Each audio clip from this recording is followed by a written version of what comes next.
नमस्कार. ऊर्जा मराठीमध्ये आपलं स्वागत आहे. तर आजचा विषय आहे अनिद्रा म्हणजे झोप न येणे किंवा गाढ झोप न लागणे, इन्सोमेनिया. ही समस्या आजकाल खूप सामान्य झालेली आहे. याची अनेक शारीरिक आणि मानसिक जीवनशैलीशी संबंधित कारणे असू शकतात. तर पहिलं कारण आहे मानसिक आणि भावनात्मक कारणे. तणाव, चिंता, स्ट्रेस, ऑफिसचे काम, आर्थिक चिंता, कौटुंबिक वाद किंवा भविष्याची भीती यामुळे डोक्यात सतत विचार चालू राहतात आणि मेंदू शांत होत नाही. डिप्रेशन, नैराश्यामुळे व्यक्तीला एकतर झोप येत नाही किंवा खूप झोप येते. चुकीची जीवनशैली आणि सवयी. स्क्रीन टाईम, झोपण्यापूर्वी मोबाईल, टी व्ही आणि लॅपटॉप वापरल्याने त्यातून निघणारा ब्लू लाईट शरीरातील मेलाटॉनिन नावाच्या झोपेच्या संप्रेरकाला तयार होण्यापासून रोखतो. त्यामुळे तुम्हाला झोप येत नाही उशिरापर्यंत. हे खरं आहे, कारण जेव्हा तुम्ही गादीवर झोपल्यावर मोबाईल हातात घेऊन बघत राहिलात तर 12-12 वाजेपर्यंत तुम्हाला झोप येणार नाही. आणि जर तुम्ही तो मोबाईल दूर ठेवलात आणि झोपून 5 मिनटं जरी पडलात तरी तुम्हाला खूप शांत झोप लागेल. नक्की करून बघा. कॅफीन आणि अल्कोहोल, संध्याकाळी, रात्री चहा, कॉफी, सिगरेट आणि दारूचे सेवन केल्याने मज्जासंस्था उत्तेजित होते आणि झोप येत नाही. अनियमित वेळा, दररोज वेगवेगळ्या वेळी झोपणे, उठणे त्यामुळे शरीराचे नैसर्गिक बायोलॉजिकल क्लॉक बिघडते. त्यामुळेही झोपेच्या वेळा बदलल्यामुळेही त्रास होतो. रात्री आणि उशिरा खूप जेवण करणे, रात्री खूप मसालेदार आणि जड अन्न खाल्ल्याने अपचन, ॲसिडिटी होते, त्यामुळे अस्वस्थ वाटते. आणि रात्रीचे जेवण हे सूर्य मावळायच्या आधी करणे कधीही चांगले, कारण त्यावेळेस तुमचे जठराग्नी मंदावत नाही आणि सूर्यास्त झाल्यावर जठराग्नी मंदावतो. त्यामुळे अन्नपचन खूप उशिरा होते आणि ॲसिडिटी यांसारखी आजार लक्षणे तुम्हाला दिसू शकतात. त्यामुळे हळूहळू लवकर जेवण्याची सवय लावा. तिसरं आहे शारीरिक आणि वैद्यकीय कारणे. शरीरातील वेदना, पाठीचे दुखणे, सांधेदुखी, डोकेदुखी किंवा इतर कोणत्याही आजारांमुळे लागणारी वेदना झोपेत अडथळा आणते. त्यामुळेही तुम्हाला झोप लागत नाही. हार्मोनल चेंजेस, महिलांमध्ये मासिक पाळी, गरोदरपणा किंवा मेनोपॉज दरम्यान होणाऱ्या हार्मोन्सच्या बदलांमुळे झोप न येण्याची समस्या होऊ शकते. औषधांचे दुष्परिणाम, BP, अस्थमा आणि ॲलर्जीसाठी घेतल्या जाणाऱ्या काही औषधोपचारांमुळे अनिद्रा होऊ शकते, कारण ही औषधे खूप काळासाठी घ्यावी लागतात. त्यामुळे त्याचे साईड इफेक्ट हे होणारच. वातावरणातील बदल, बेडरूममध्ये जास्त प्रकाश, गोंगाट किंवा खूप जास्त उष्णता किंवा खूप जास्त थंडी असेल तरीही तुम्हाला झोप लागत नाही.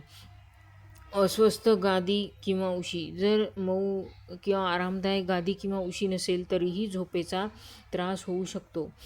यावर काही उपाय आहेत जे तुम्ही छोटे छोटे तुमच्या रोजच्या जीवनात बदल केलेत तर तुम्हाला लवकर झोप लागेल आणि गाढ शांत झोप लागेल.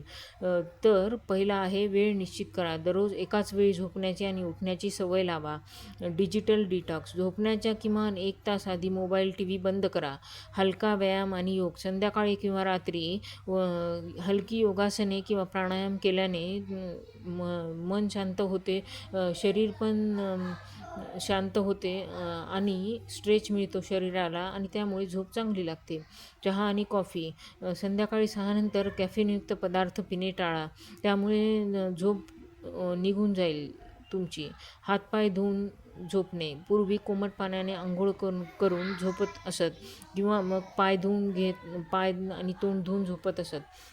तर झोपण्यापूर्वी तोंड स्वच्छ धुवून झोपल्याने तुम्हाला थोडंसं फ्रेश वाटेल, मूड फ्रेश होईल आणि मग झोप चांगली लागेल.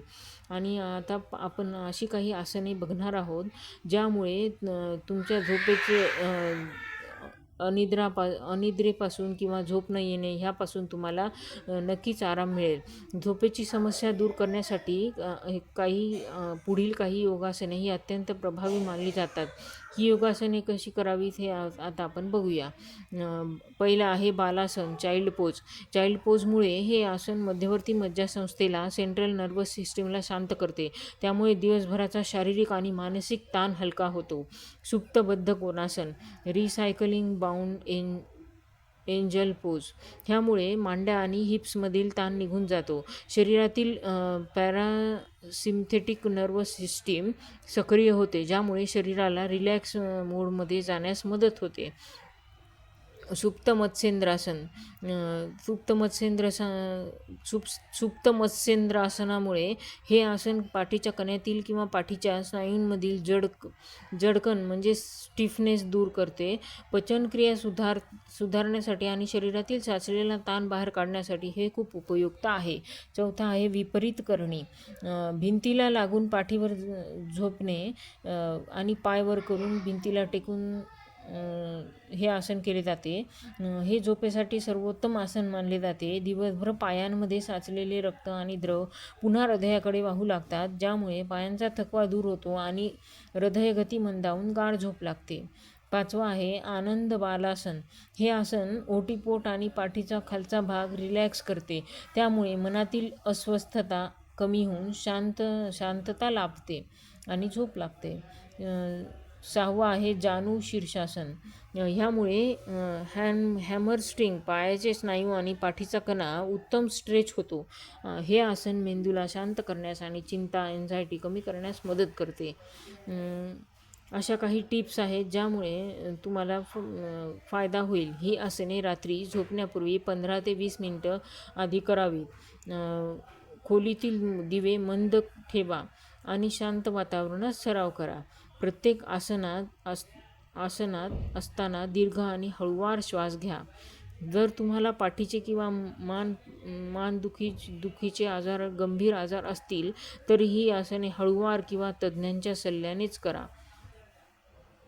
तर आजचा हा व्हिडिओ तुम्हाला कसा वाटला हे मला नक्की सांगा आणि तुम्ही आजपासून कोणते आसने करताय हे आसने नक्की ट्राय करा. तुम्हाला फायदा होईल. गोळ्या औषधं खाण्यापेक्षा निसर्गाने आणि आपल्या पूर्वजांनी सांगितलेली योगासनांचे महत्त्व आणि त्यामुळे आपल्या शरीराला खूप फायदे होतात. तर हे अंगीकारायला काहीच हरकत नाही. ज्यामुळे जर आपल्याला साधा योगासने किंवा शारीरिक व्यायाम करण्यामुळे जर तुमच्या शरीरात एवढे छान बदल होणार असतील, तुम्ही निरोगी राहणार असाल, तर शारीरिक व्यायाम, हालचाली करायला काहीही हरकत नाही.